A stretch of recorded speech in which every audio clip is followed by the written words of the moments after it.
they're looking to the platform.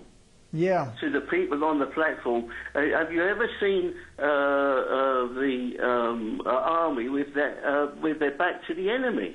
In actual fact, looking to the platform when they should be looking outwards. Yeah, absolutely, yeah. Instead of looking to those on the platform to get blessed, to get whatever, but they don't get empowered. Yeah, as I say, that's the problem. As I say, I think the importance is, I do sense your frustration, but I think what we need to do, one thing that I'm trying to encourage my new churches is in testimony. That's right. In those within the church sharing, within the church structure, sharing the things that God's doing. Because through that we get an excitement. You know, one of the things that's really hard to express to any congregation is the fact that by not going out sharing your faith, you're missing out on amazing blessings. And many people that have invited me to speak say, you seem to have so many anecdotes, so many stories of these things. And I'm saying, but that's what excites me, and that's what you need to get part of. And I think it's not about telling them that, you know, you should be doing this. It's encouraging them. Right. So through that, I would say. Well, Reggie, thank you very much for your call. Yeah, you're in London, are you, Reggie? Where in London are you, brother? I'm in Canning Town. Amen. Canning Town. Can I just ask one more question? It has to be quick, yeah. Okay, well, listen, I'll speak to you again. No, go ahead, Reggie. What's your question, brother? Okay. Go ahead. It's gone. It's gone. It's gone. It's gone. Okay. Thank you very much. I think you raised lots and lots of questions, and I hope John was able to answer you. But we want also tell you, don't let your head go down. No. Amen. And always keep it up, because God has called you. Amen. If you can, there is an incredible story of George of Jenner Street in Australia, who was a guy who was just a street preacher, who went around, just giving the impact that man had on a global impact. If you go on YouTube, and if you go on George and Jenner Street, and you have a look at that, it's an amazing story of a man, how dedicated to just giving tracts out in the street. An amazing impact the man had from people who were visiting, people who live in that area.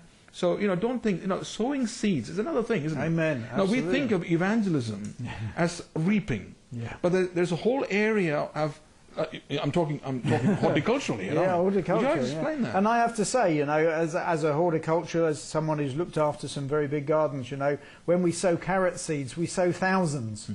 And some come up immediately, and some take weeks, some take months. Some different seeds that we sow need to be what we call stratified. In other words, they need to go into a fridge for 2 weeks, and then we sow them. Everyone is different. But if we don't sow the seeds, then we shouldn't be looking for the harvest. One thing that I've talked to many churches about is, we're great at wanting the reward. We want the harvest. But we're pretty poor at doing the groundwork. I know in many gardens I've been involved with that you need to get in there and rip the briars out and get the willow saps out and get the land, and it takes a process of hard work.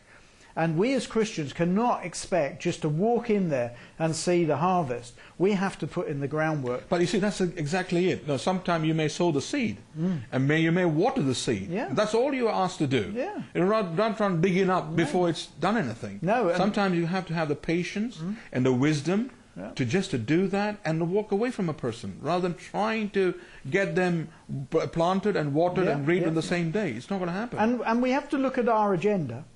As humans, we have incredibly devious agendas, because why do we want to see this harvest?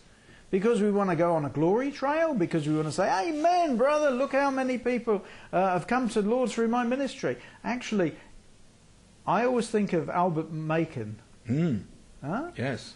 He was the guy who told Billy Graham. That's right. About the Lord. And if that was the only person he told about the Lord, amen, what a harvest, So we have to look at our heart, our agenda, because that's what God's looking at. This is God's way, isn't it? Amen. Amen.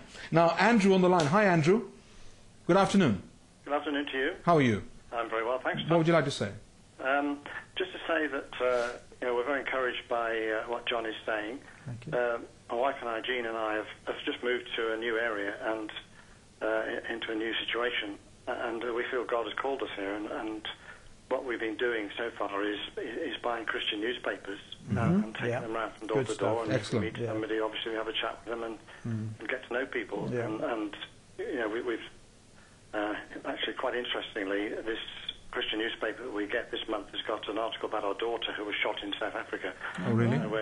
We're using that as an opportunity. Is this a recent event, Andrew?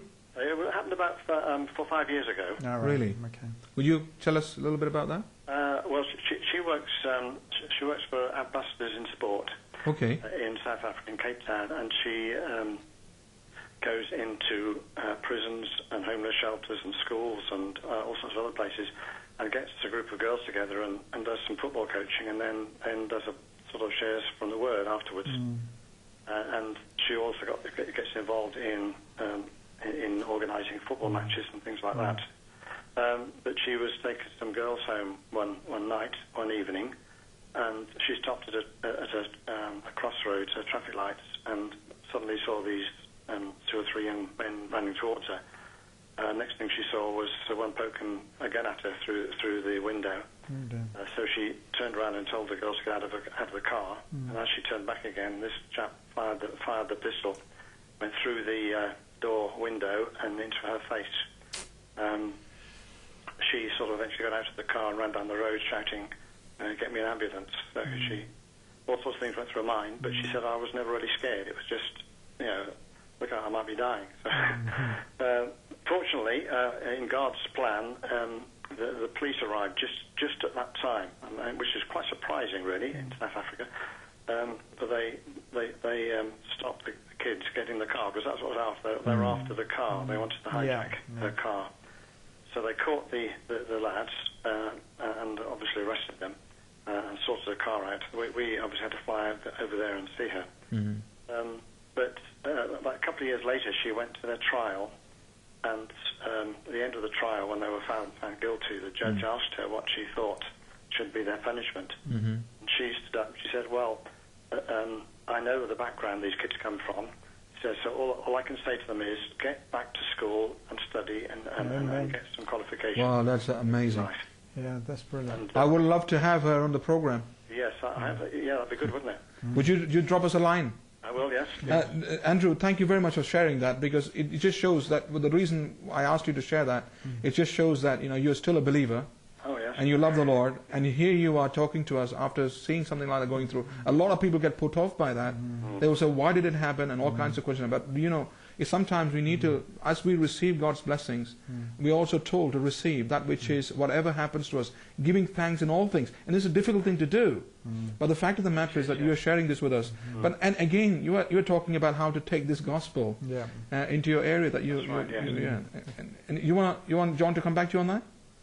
If you want to, if you've got anything to say. Sorry, you want to say anything? Because we just caught up with a story. You want anything else to add to what you were saying? Oh, the story, sorry. No, that's obviously she had to go through a course of treatment in hospital. Sure. But she's fine now. She's 100%. Give our regards and love to her. I will, yes. But again, you're talking about going to this area that you come in. Can you disclose the area you are talking about? It's North Norfolk. Okay. One of the villages in North Norfolk. Right. So again, first of all, we will say, before I ask John we will pray for you, and that we'll continue to pray that God will give you strategy.